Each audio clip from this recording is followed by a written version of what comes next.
185A do CTN com a penhora online de ativos financeiros. Professor, qual é a diferença disso? E por que que o senhor está me falando isso? Porque, olha, é muito comum, quando a gente tiver esse despacho que defere em ordem para citar e por aí vai, que a gente tem essa penhora, tá, professor? Mas quando é que pode ser feita essa penhora? Veja, essa penhora é basicamente você dizer, pode pegar qualquer tipo de patrimônio desse cara. Mas eu preciso que você não confunda o que é o artigo 185A do CTN com, consequentemente, a penhora online de ativos financeiros.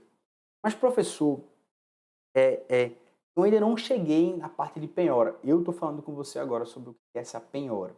Vamos lá. O que é que eu quero destacar para os senhores aqui? O que é esse artigo 185A do CTN? O artigo 185A do CTN, ele é chamado de bloqueio universal de bens.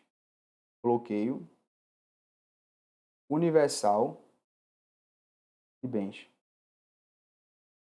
Beleza? O bloqueio universal de bens, ele tem previsão basicamente no artigo 185A do CTN. Professor, a gente já estudou o artigo 185A, a gente já viu o artigo 185A do CTN, tá? E a gente tem essa penhora de ativos financeiros. A chamada penhora online de ativos financeiros ou penhora de ativos financeiros que tem previsão no artigo 655A do Código de Processo Civil, nessa chamada penhora online, que hoje é chamada de cisbajúria ou teimosinha, o juiz ele entra no site do Banco Central, ele digita o nome, digita o CPF do devedor e emite uma ordem de penhora. Então ele fala o seguinte, olha, se tiver dinheiro em qualquer conta bancária dessa pessoa, bloqueie essa conta bancária. Então, o sistema do Banco Central ele gera na tela do computador informando se houve esse bloqueio desse dinheiro, a data em que isso aconteceu, qual o número da conta e passa as informações do juiz. O primeiro aspecto que eu destaco aos senhores é que isso aqui não está previsto na lei de execução fiscal. Mas é possível, de certo modo ali, que você aplique a lei de execução fiscal porque a gente aplica a teoria do diálogo das fontes. Não tem previsão na lei de execução fiscal, não tem. Mas tem previsão no CPC? Tem. Essa previsão no CPC é mais vantajosa, a lei de execução fiscal? É. Por quê? Porque eu posso fazer essa penhora de ativos financeiros, logo eu vou aplicar a teoria do diálogo das fontes, e o STJ aplica essa teoria do diálogo das fontes para que você consiga aplicar isso aqui na lei de execução fiscal. Beleza? Beleza. O que é que primeiro a gente sabe? Essa penhora de ativos financeiros, ela não pode ser feita de ofício pelo juiz. A pessoa vai ter que requisitar, tá? Outra coisa que é interessante é lembrar que essa penhora de ativos financeiros, ela não depende do exaurimento das diligências. Então, eu não preciso fazer tudo que é possível para que só depois eu peça essa penhora de ativos financeiros. Eu posso fazer, o entendimento do STJ até como primeira medida. Então, exemplo, tá? O cara foi citado e não pagou, nem garantiu. Assim que esse processo retorna, a Procuradoria já pode pedir, olha, faça imediatamente a penhora de ativos financeiros, bloqueie as contas dele. Constrição de ativos financeiros. Pode ser feito como primeira medida. Não depende de ter mais coisas a serem feitas. Ele não precisa tentar fazer várias coisas extrajudiciais e depois pedir a penhora de ativos financeiros. Ele pode pedir como primeira medida. Tá? E o que é que muda para o artigo 185A do CTN? Para que você retorne, o artigo 185A do CTN é chamado de bloqueio universal. Esse bloqueio universal é como se ele tivesse, né, mais requisitos. E aí, o STJ, ele inclusive fala, né, interpretando o artigo 854 do CTN, que a interpretação sempre é, esse bloqueio universal de bens, ele exige exaurimento das diligências. Por quê? Porque o artigo 854 do CTN ele diz assim, olha, se o devedor ele é citado, se esse cara não paga, se esse cara não apresenta bens à penhora e ele dá a expressão e não forem encontrados bens penhoráveis, então quando ele diz e não forem encontrados bens penhoráveis, ele parte do pressuposto que você tentou encontrar outros bens. E aí, por isso, por ser uma medida mais grave, porque como é essa medida mais grave? O juiz ele determina a indisponibilidade de todos os bens e direitos dessa pessoa e comunica a todos os órgãos, Registro Público de Imóveis, autoridades do mercado bancário, mercado de capitais, dizendo, olha, se esse cara tiver patrimônio, até R$ 1 milhão bloqueio. E isso vira um bloqueio, inclusive, para o futuro, é um pouco indeterminado. A penhora de ativos financeiros ela tem um aspecto muito momentâneo. Ainda que ela diga que você se repita vários dias, ela tem um aspecto mais preso no tempo, que dura menos. Por isso aqui é mais danoso, o bloqueio universal de bens, porque ele envolve não só a ordem dos bancos, mas todas as medidas que esse cara tem. Se o cara tiver navio, aeronave, se o cara tiver uma ação, tudo é comunicado. Tá. Então, por isso, ela, por ser uma medida mais grave, ela tem alguns requisitos. E aí os requisitos são, obviamente, primeiro, você tem a citação do devedor, esse cara tem que ter citado. Né? Quando ele diz inexistência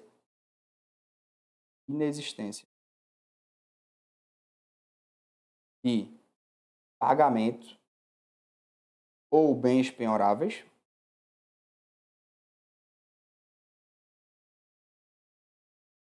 e, consequentemente, ele diz assim, ó, não localizar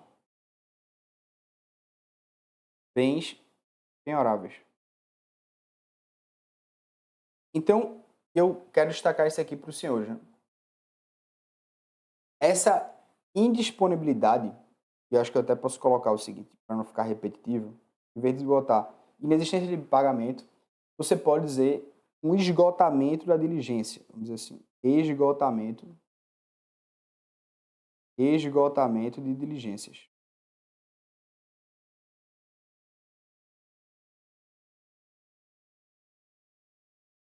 Beleza?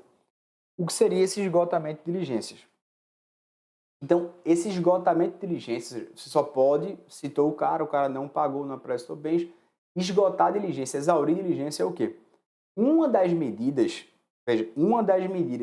para pedir o bloqueio universal de bens é pedir a penhora online de ativos financeiros. Então, a penhora online de ativos financeiros ela é um pressuposto para que você consiga o artigo 854 do CTN. Ou seja, ele vai dizer, ó, primeiro pressuposto, o que é esgotar a diligência?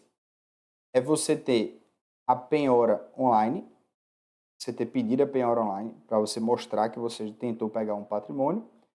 E 2, que você expediu ofícios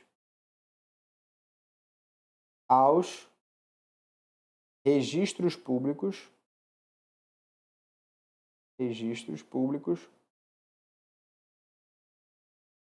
do domicílio e ao DETRAN. Vou traduzir isso aqui para você. Pedir ofício ao registro público do domicílio e ao DETRAN. Então, repare, a letra B. A Fazenda Pública tem que ter pedido a penhora online, isso é um pressuposto. E segundo, que ela também expressa ofício ao registro público de onde ele more, né? Então, suponha que tem 3 cartórios no município de Recife, Pernambuco, de imóveis. Ele vai ter que expedir 3 ofícios para os cartórios de registro de imóveis, perguntando se essa pessoa tem imóvel lá. E também vai ter que expedir um ofício ao DETRAN para saber se esse cara tem carro lá. Então, essa é a ideia. Perceba que não é expedir ofício para todos os cartórios, somente para aqueles cartórios do domicílio do executado. E também que ele também faça isso do DETRAN. Professor, isso aqui está dito ontem na súmula 560 do STJ. A 560 do STJ, ela vai dizer isso aqui. A disponibilidade pressupõe o exaurimento das diligências. Esgotamento de diligências, exaurimento de diligências. Isso vai ficar caracterizado quando infrutífero o pedido de constrição de ativos financeiros, que é a penhora online de ativos financeiros, e a expedição de ofício aos registros públicos do domicílio do executado e também do DETRAN. Beleza? Show de bola? Massa, estamos bem. Bem demais, né, velho? Bem demais. Somente para a gente concatenar um pouco essa ideia dos ativos financeiros, já que a gente está nessa pegada. A interpretação do STJ é que a gente tem a regra geral é que somente é possível a gente ter essa penhora, veja, então, resumindo na obra, A penhora de ativos financeiros, ela não se confunde com o Bacen-Jude, porque, desculpa, ela não se confunde com o artigo 854 do CTN, porque o artigo 854 do CTN é mais gravoso e ele tem requisitos mais robustos, tanto que um dos requisitos, um dos pressupostos é a penhora de ativos financeiros. E perceba, o Bacen-Jude, ou Sisbajude, ou penhora de ativos financeiros, ela pode ser pedida como primeira medida, diferentemente do artigo 854 do CTN, que não pode ser feito como primeira medida. Beleza? Lembrando, não depende do exaurimento de diligências. Aqui depende do exaurimento de diligências do artigo 854 do CTN. Beleza? Show, estamos bem. Professor, quando é que eu posso pedir a penhora online de ativos financeiros? Eu já sei que é a primeira medida, o juiz não pode ser de ofício, eu sei que é um pressuposto do artigo 854 do CTN, sei. Mas eu posso pedir ela antes da citação. Veja, aqui o artigo 7º vai dizer, primeiro esse cara será citado, depois vai acontecer isso. Eu posso pedir, antes de citar esse cara, que primeiro seja feito o Sisbajude, regra geral, isso não é permitido. A interpretação do STJ é que primeiro esse cara tem que ser citado, e aí se esse cara não pagar e nem nomear bens, é que você pode pedir os ativos financeiros bloqueados por meio do Bacen-Jude, senão você violaria o devido processo legal. Professor, por que você diz que isso aqui é uma regra geral? Veja, porque em regra não é possível. O que o STJ está dizendo é que o procedimento é primeiro cita e depois pega patrimônio. Professor, o que você concorda? Claro que eu não concordo com isso. Na minha concepção, já poderia, antes da citação, até pegar o patrimônio, porque o cara já teve vias lá dizendo que ele não pagou voluntariamente. Isso importa, sua opinião importa para nada. Importa a opinião do STJ. E, regra geral, não é possível que você peça o bloqueio de ativos financeiros via Bacen-Jude antes da citação. Por quê, professor? A exceção é o seguinte, você vai propor uma execução fiscal, e aí você faz toda uma investigação e você mostra para o juiz, né? Juiz, olha, essa pessoa, ela pratica atos fraudulentos, esse bem não está no nome dele, está no nome de um laranja, então você mostra para o juiz. Se esse juiz fizer a citação do cara, dizendo, olha, você quer pagar ou garantir em 5 dias, o cara vai tirar todo o patrimônio, não faz sentido. Ele mesmo vai dizer, olha, beleza, obrigado por avisar, tá? Zera a conta aí. Quando for feita a penhora online, não vai ter patrimônio. Então, nesses casos em que você demonstra uma certa excepcionalidade, você demonstra, isso até se confunde com a medida cautelar fiscal muitas vezes, né? Uma possibilidade de você, né, acautelar o resultado do processo frutíferamente, é possível que você faça o Bacen-Jude já, né, antes da citação. Mas desde que solicitado ao juízo, é porque ele vai deferir, né? Então, essa interpretação é bem interessante. Ainda sobre a penhora de ativos financeiros, a gente mostra justamente essa ideia. O CPC 2015 não alterou a natureza jurídica do bloqueio, permanece a natureza acautelatória. Você tem que comprovar os requisitos para a sua efetivação em momento anterior. Então, quer fazer de maneira anterior, você tem que comprovar os requisitos. Por quê? Porque, via de regra, ele é depois. Beleza? Professor, e como é que fica essa ideia da penhora de ativos financeiros e o aspecto relacionado à questão, né, de se você vai ter uma liberação dos valores, né? Isso é bem interessante. Suponha que você tenha um Bacen-Jude feito hoje, penhora de ativos financeiros hoje, só que esse cara aderiu um parcelamento amanhã. Olha, foi feito hoje, o cara aderiu ao parcelamento amanhã. Agora vamos mudar. Imagina que foi feito hoje, mas o cara aderia a um parcelamento ontem. Muda alguma coisa? Muda tudo, completamente. Porque, veja, a pergunta é, quando você faz o Bacen-Jude, havia alguma causa de suspensão da exigibilidade do crédito tributário? Se a resposta for sim, ou seja, há uma causa que estava suspensa a exigibilidade do crédito, significa que você não poderia praticar atos constritivos. Então, significa que esse Bacen-Jude, ele foi feito errado, ele não poderia ser feito. Então, logo, qualquer valor que foi penhorado, ele deve ser liberado. Agora, se a pergunta é, quando você fez o Bacen-Jude, havia causa de suspensão da exigibilidade? A resposta é não. Significa que ele poderia fazer o Bacen-Jude. Consequentemente, qualquer valor que ele penhorou e depois o cara aderir a um parcelamento, ele não deve ser liberado. Por quê? Porque quando ele fez a hipótese de penhora, não havia causa de suspensão da exigibilidade. Essa é a pergunta. E, de maneira lógica, isso responde algumas coisas que são bem interessantes. O STJ ele responde isso aqui em sede repetitiva. Se é possível manter a penhora de valores feito pelo Bacenjude quando há um parcelamento. E aqui ele vai basicamente dizer isso aqui para você. Olha, né? Se levantará se o bloqueio ele é feito antes da constrição. Fica mantido o bloqueio se a concessão ocorre em momento posterior à constrição.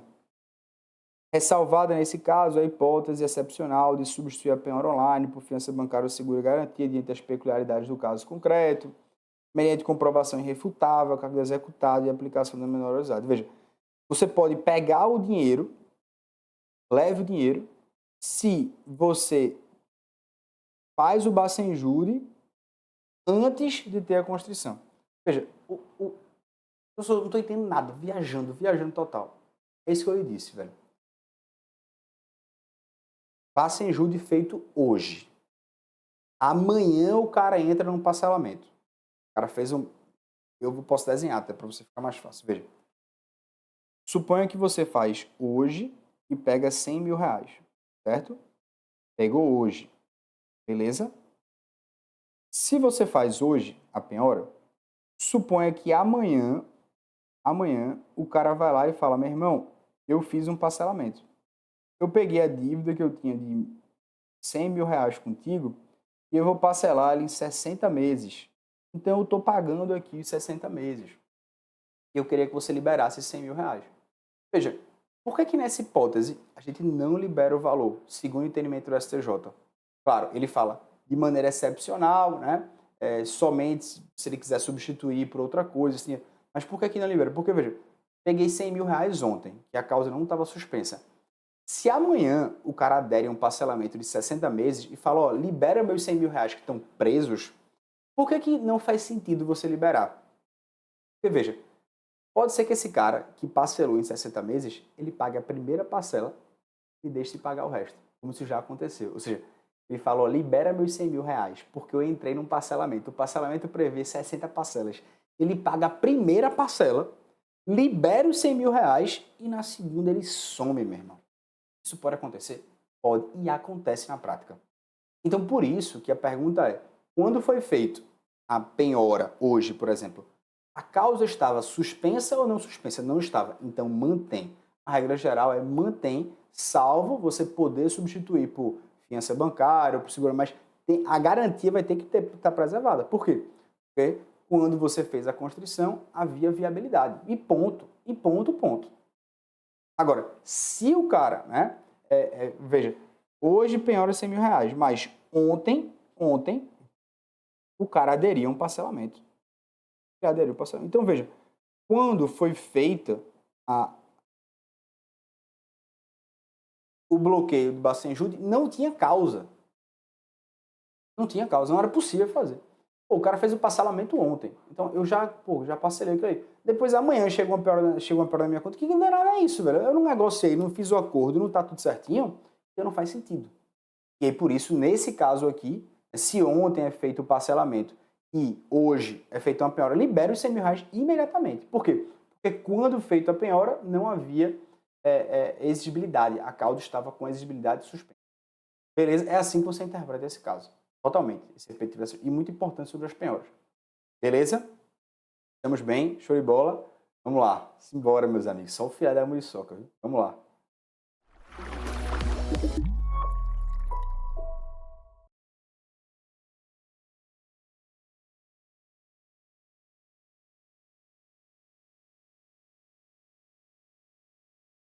Grande Diegão, como é que você tá, meu irmão? Beleza? A gente vai falar sobre a citação, o artigo 8º agora, né?